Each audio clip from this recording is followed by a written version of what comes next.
찬송가 390장 1절, 2절, 간주 4절 하겠습니다.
사랑과 은혜가 풍성하신 아버지 하나님, 오늘도 이 부족한 종이 주님 앞에 나왔습니다. 사랑하는 성도들이 하나님과 만나는 시간을 가장 귀한 것으로 하나 이 새벽부터 주의 전에 나와 주님과 대면하기 위하여 이 자리에 무릎을 꿇었사오니 우리의 무릎 펴기 전에 우리와 만나 주시고 교제하시고 하나님께서 예비해 놓으신 한량없는 은혜를 체험하는 시간 되게 도와 주시옵소서. 하나님 감사합니다. 우리는 부족한 인생임에도 불구하고 예수 통해 구원 얻게 하시고 믿음으로 하루하루를 살게 하셔서 나의 인생이 가치 있게 의미 있게 살아갈 수 있도록 도와주시니 감사합니다. 주님 앞에 간구드릴 것 있습니다. 하나님의 교회 수의제일교회를 기억하여 주시옵소서. 오랜 세월 동안 광야 생활을 하고 있습니다. 하나님의 뜻이 계시면 우리에게도 젖과 꿀이 흐르는 가나안 복지와 같은 아름다운 교회를 허락해 주실 줄로 믿습니다. 꿈을 품게 하시고 믿음 가지고 전진하게 하시며 다음 세대에 아름다운 교회를 넘겨줄 수 있는 우리의 삶이 되게 도와주시고 믿음의 결단으로 인도하여 주시옵소서. 하나님이시여, 사랑하는 성도들 어려운 시절을 보내고 있습니다. 질병으로 고통당하는 자도 많고 경제 문제로 애달파 울부짖는 성도들도 많습니다. 하나님 찾아가셔서 주의 손을 내밀어 피 묻은 손으로 그들을 구원하시고 회복의 길로 인도하여 주시옵소서. 오늘도 말씀 앞에 나아갑니다. 이 말씀이 우리 심령에 참된 안식이 되게 도와주시고 소망이 되게 도와주시며 등불이 될 수 있도록 인도하여 주시옵소서. 예수 그리스도의 이름으로 기도드리옵나이다. 아멘. 오늘 우리에게 주신 하나님의 말씀은 마태복음 6장 19절에서 24절입니다. 너희를 위하여 보물을 땅에 쌓아두지 말라. 거기는 좀과 동록이 해하며 도둑이 구멍을 뚫고 도둑질하느니라. 오직 너희를 위하여 보물을 하늘에 쌓아두라. 거기는 좀이나 동록이 해하지 못하며 도둑이 구멍을 뚫지도 못하고 도둑질도 못하느니라. 내 보물이 있는 그곳에는 내 마음도 있느니라. 눈은 몸의 등불이니 그러므로 내 눈이 성하면 온몸이 밝을 것이요 눈이 나쁘면 온몸이 어두울 것이니 그러므로 내게 있는 빛이 어두우면 그 어둠이 얼마나 더하겠느냐. 한 사람이 두 주인을 섬기지 못할 것이니 혹 이를 미워하고 저를 사랑하거나 혹 이를 중히 여기고 저를 경히 여김이라. 너희가 하나님과 재물을 겸하여 섬기지 못하느니라. 아멘. 삶의 관점을 조율하라 라는 제목으로 말씀 증거하도록 하겠습니다. 근본세 한 문장입니다. 삶의 모든 부분은 예수 그리스도의 속죄의 표준에 의해 평가되어야 합니다. 어떤 사람이 살면서 삶의 우선순위를 정해놓고 중요한 것, 그 다음 중요한 것 이렇게 처리를 합니다. 그런데 그 삶의 우선순위를 보면 그 사람의 영적 상태가 정확하게 드러나고 있습니다. 우리가 사물을 바라보는 관점이 있어요. 이 관점은요, 놀랍게도 그 사람의 신앙을 적나라하게 반영하게 되어 있습니다. 하나님이 싫어하는 것이 자기 눈에 좋게 보이면 그 사람은 결코 신앙적이라고 할 수가 없습니다. 관점이 잘못돼서 실패한 인생의 대표적인 예는 여러분도 잘 알다시피 아브라함의 조카 롯이었습니다. 그는 가나안 땅으로 들어와서 하나님께 축복을 많이 받았습니다. 아브라함과 롯은 더 이상 함께 있을 수 없을 정도로 복을 많이 받았습니다. 그래서 헤어지기로 작정을 했습니다. 아브라함은 롯에게 유명한 제안을 하지요. 내가 좌하면 나는 우하고 내가 우하면 나는 좌하리라. 창세기 13장 9절 말씀입니다. 아브라함의 제안을 받고 롯은요, 눈을 들어서 요단 지역을 바라봅니다. 면밀히 살핍니다. 그리고 어디로 이사를 갑니까? 소돔과 고모라 지역으로 이사를 갑니다.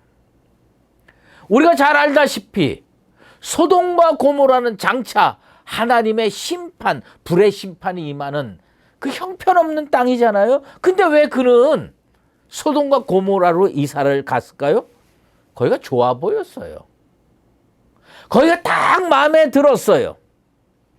창세기 13장 10절에 이에 롯이 눈을 들어 요단 지역을 바라본즉 소알까지 온 땅에 물이 넉넉하니 여호와께서 소돔과 고모라를 멸하시기 전이었으므로 여호와의 동산과 같고 애굽 땅과 같았더라.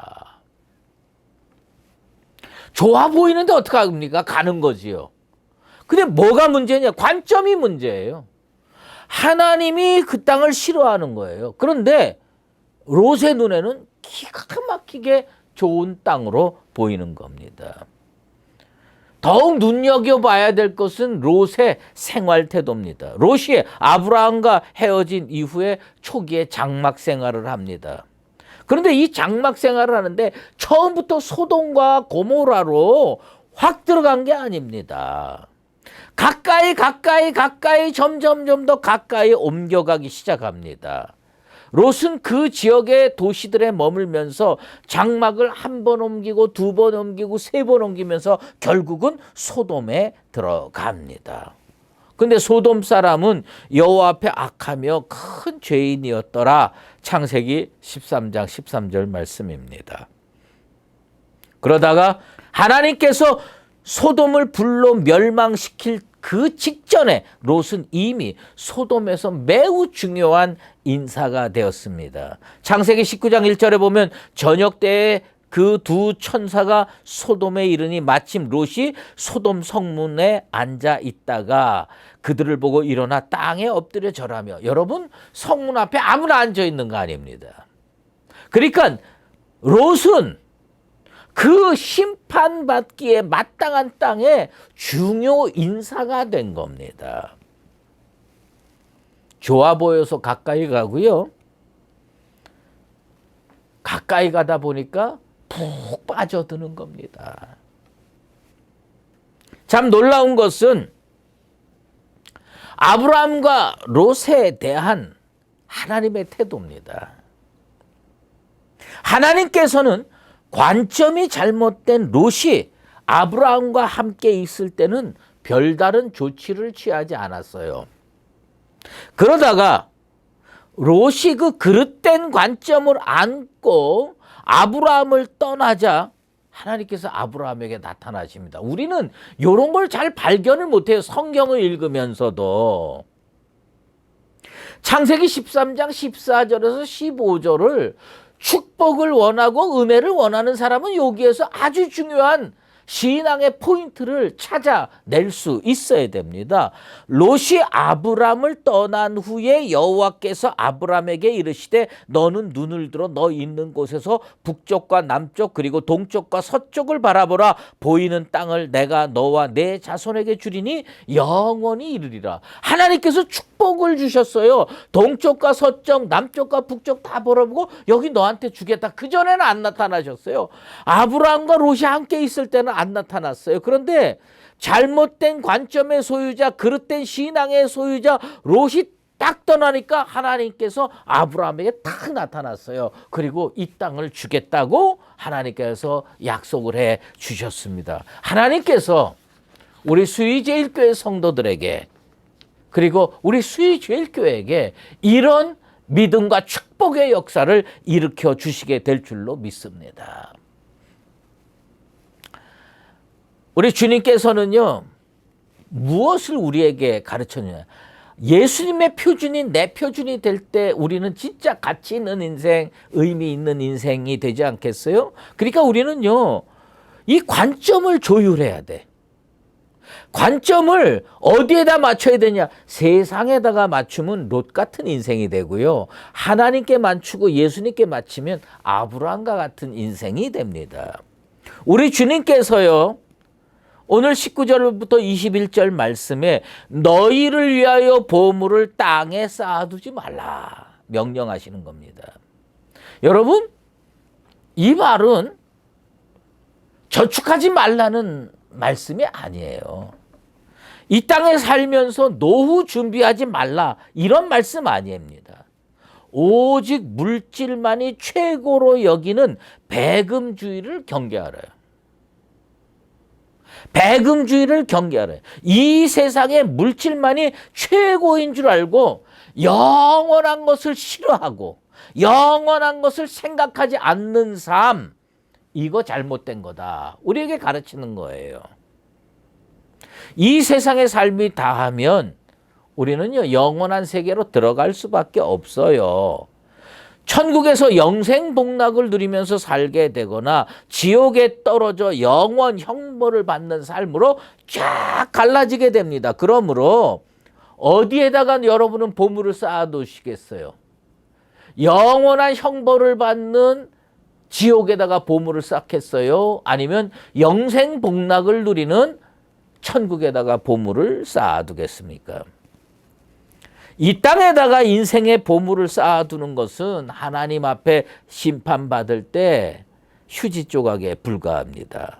그러므로 이 땅에 살면서 의식주에 큰 불편함 없이 축복받으며 살게 되기를 바라지만 우리는 뭘 바라보면서 살아야 되느냐? 영원한 것을 바라보면서 하나님을 섬기고 예수를 믿는 삶을 살게 되기를 바랍니다. 그게 진짜로 지혜로운 삶입니다. 히브리서 6장 10절에 보면 하나님은 불의하지 아니하사 너희 행위와 그의 이름을 위하여 나타낸 사랑으로 이미 성도를 섬긴 것과 이제도 섬기고 있는 것을 잊어버리지 아니하시니라. 여러분의 오늘의 삶을요, 하나님은 절대로 잊어먹지 않아요. 그리고 하나님께서 여러분들을 은혜와 축복으로 인도해 주시는 겁니다. 자기가 아끼는 보물이 사용되는 것에 자기 마음도 있는 겁니다. 그러므로 세상을 뭘로 바라봐야 되느냐? 영적인 눈으로 바라볼 줄 알아야 됩니다. 눈은 몸의 등불이니 그러므로 내 눈이 성하면 온몸이 밝을 것이요 눈이 나쁘면 온몸이 어두울 것이니 그러므로 내게 있는 빛이 어두우면 그 어둠이 얼마나 더하겠느냐. 여러분, 나이가 들면요 노안이 와요. 노안이 오면 옛날처럼 잘 안 보여요. 그래서 눈이 성해야 되는데 이 육신의 눈이 1.5가 되고 2.0 되는 것도 중요하지만 그거보다 훨씬 중요한 게 있어요. 여러분들의 눈을 통해서 진리가 들어오게 되길 바랍니다. 내 눈이 성하다는 것의 의미는 뭐냐면 하나님을 바라볼 수 있는 눈, 주의 말씀을 바라볼 수 있는 눈. 그래서 이 눈이 밝으면요 여기에서 뭐가 들어와? 빛이 들어옵니다. 내 인생이 빛으로 가득 차게 되는 겁니다. 우리 주님 눈을 뭐라고 부르느냐? 몸의 등불이라고 불렀습니다. 이 눈을 통해서 악한 것만 바라보지 마시고 세상적인 것만 바라보지 마시고 하나님의 은혜를 바라볼 줄 아는 그런 인생 되기를 바랍니다. 예? 옛날에 그 유명한 이야기 하나 있죠. 어떤 맹인이 등불을 들고 이 밤에 등불 들고 길을 나섭니다. 왜냐하면 깜깜한데 상대방이 아무것도 안 보여가지고 부딪히면 다치잖아요. 그러니까 맹인은 등불 들고 지팡이 들고 깜깜한 데를 걸어갔어요. 그런데 가다가 어떤 사람하고 콱 부딪혔어요. 그러니까 맹인이 넘어졌다가 일어나면서 큰 소리로 이 바보 같은 사람아, 내가 이 깜깜한 데에서 사람과 부딪히지 않으려고 이렇게 등불을 켜고 가는데 너는 이 등불도 못 보냐. 근데 그 사람이 뭐라고 그랬냐. 네 등불 꺼져 있어. 네 등불 꺼져 있어. 여러분, 우리는요 세상을 살면서 믿음으로 잘 산다고 생각을 했는데 마지막 때에 주님께서 난 널 몰라 이렇게 얘기하면 되겠습니까? 여러분, 오늘 이 시간은 우리의 등불, 믿음의 등불을 점검하는 시간 되길 바랍니다. 내 관점이 지나치게 세속적이면 등불이 희미해지는 거예요. 그러니까 내 인생도 자꾸 어두워지는 거예요. 어쩌면 어떤 사람은 완전히 세상 바람이 불어와서 내 등불이 완전히 꺼졌을 수도 있어요. 예. 내 몸이 밝아야 돼. 내 영혼이 밝아야 돼. 그러려면 등불을 켜야 됩니다. 그건 뭐냐? 눈으로 하나님을 바라보고 눈으로 진리를 바라보고 눈으로 말씀을 바라보고 눈으로 성령을 바라보는 그런 삶을 살아야 할 줄로 믿습니다. 그래서 그 시편 25편 15절에 다윗이 이런 얘기했죠. 내 눈이 항상 여호와를 바라보면 내 발을 그물에서 벗어나게 하실 것입니다. 여러분, 그물이 이렇게 있어요. 세상 사람들이 우리를 쓰러뜨리려고 넘어뜨리려고 원수마귀가 여기에다가 올무를 놓고 그물을 놨어요. 그런데 다윗은요 그 세상 사람들 올무가 어디 있느냐 그물이 어디 있느냐 하고 땅 보고 살지 않았어요. 다윗이 이 시편 25편에 한 얘기는 뭐냐면 내가 세상에 원수 마귀가 놓은 그물에서 걸리지 않고 올무에 걸려 넘어지지 않으려면 어떻게 해요? 여호와를 바라봐라요. 여호와를 바라봐라요. 삶의 표준이 여호와가 되길 바랍니다. 예수님이 되기를 바랍니다. 성령님이 되길 바랍니다. 그래서 여호와를 바라보니까 나는 땅을 바라보지도 않았는데 올무에 안 걸리는 거예요. 그물에 안 걸리는 거예요. 여러분들의 영적인 눈이 밝아지게 되기를 주의 이름으로 축원합니다. 그래서 이게 삶의 관점을 조율하라고 하는 것은 뭐냐면 내 눈이 어디를 바라보고 있나 이거를 방향을 재조정하자는 거 아닙니까? 세상만 지나치게 바라본 거를 하나님 바라보는 쪽으로 옮기자. 피아노가 제 소리 안 나면 조율을 하잖아요. 여러분 그 지구에서 로켓을 쏴가지고 달나라를 갈 때도요 여러 번 방향 조정을 한다는 거예요. 우리가 예수 잘 믿는 것 같아도요 방향 조정을 가끔 해야 됩니다. 왜요? 자기도 모르게 눈이 자꾸 세상을 향해 가 있거든요. 이걸 다시 또 기도하고 바로 세우고 다시 기도하고 바로 세우고. 그래서 오늘 보면 24절에 보면 한 사람이 두 주인을 섬기지 못할 것이나 혹 이를 미워하고 저를 사랑하거나 혹 이를 중히 여기고 저를 경히 여김이라 너희가 하나님과 재물을 겸하여 섬기지 못하느니라. 이게 무슨 말이냐? 하나님과 세상 있어요. 근데 내가 모르는 사이에 세상으로 갔어요. 빨리 조정해서 하나님 쪽으로 방향을 바꾸란 그 얘기입니다. 어느 가난한 미술가가 있었대요. 넉넉지 않아서 물감 살 돈이 부족했답니다. 그래서 그 미술가가 아르바이트를 했어요. 나가서 돈을 벌었어요. 그래서 어렵게 물감을 마련했습니다. 너무 힘들게 돈을 마련해서 물감을 마련한지라 물감 쓰기가 아까웠어요. 이 물감 다 쓰고 나면 다시 돈을 마련하는 과정이 끔찍했어요. 그래서 그 사람은 어떻게 했냐? 그림을 안 그리고 이 미술가가요 물감을 고이 모셔놨습니다. 여러분 그 사람 왜 물감 사야 됩니까? 그림 그리기 위해서입니다. 장롱에 고이 모셔놓으려고 물감 사는 미술가가 어디 있습니까? 물감이 아깝다고 그림을 그리지 않는 화가는요 화가가 아닙니다. 세상에다가 쌓아놓는 건 그와 같은 거예요. 우리 주님께서 은혜 주시고 복 주시겠다는 확신을 가지고 오늘도 하늘을 바라보고 하나님을 바라보고 믿음으로 사시게 되기를 바랍니다. 우리 인생의 주인은 하나님 한 분뿐입니다.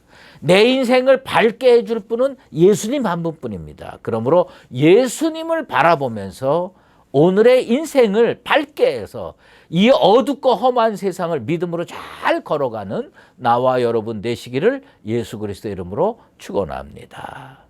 기도하겠습니다. 하나님 아버지 감사합니다. 우리들의 삶에 대한 관점이 바르게 되어 있는지 살펴보기를 원합니다. 롯은 그릇된 관점으로 살다가 심판받는 땅 소돔과 고모라에서 죽을 뻔하는 경험을 합니다. 하나님은 놀랍게도 롯이 떠나기 전에는 아무런 축복의 약속을 하지 않았다가 아브라함만 남았을 때 축복의 약속을 해 주십니다. 내 영혼의 관점이 어떻게 되어 있는지 돌아보기를 원합니다. 하나님께서 내 속에 그릇된 관점이 떠날 때까지 축복을 안 해주실까 두렵습니다. 오늘 이 시간 나의 관점, 영적 관점을 바로 세우게 도와주시옵소서. 그동안 세상으로 향했던 눈을 돌이켜 주님을 바라보고 하나님만을 나의 주인으로 모시는 아름다운 인생 되게 도와 주시옵소서. 그리하여서 하나님께서 은혜 주시고 하나님께서 책임져 주시는 복된 인생으로 살게 도와 주시옵소서. 연하여 주기도문으로 기도하오니 하늘에 계신 우리 아버지, 아버지의 이름을 거룩하게 하시며 아버지의 나라가 오게 하시며 아버지의 뜻이 하늘에서와 같이 땅에서도 이루어지게 하소서. 오늘 우리에게 일용할 양식을 주시고 우리가 우리에게 잘못한 사람을 용서하여 준 것 같이 우리 죄를 용서하여 주시고 우리를 시험에 빠지지 않게 하시고 악에서 구하소서. 나라와 권능과 영광이 영원히 아버지의 것입니다. 아멘.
네.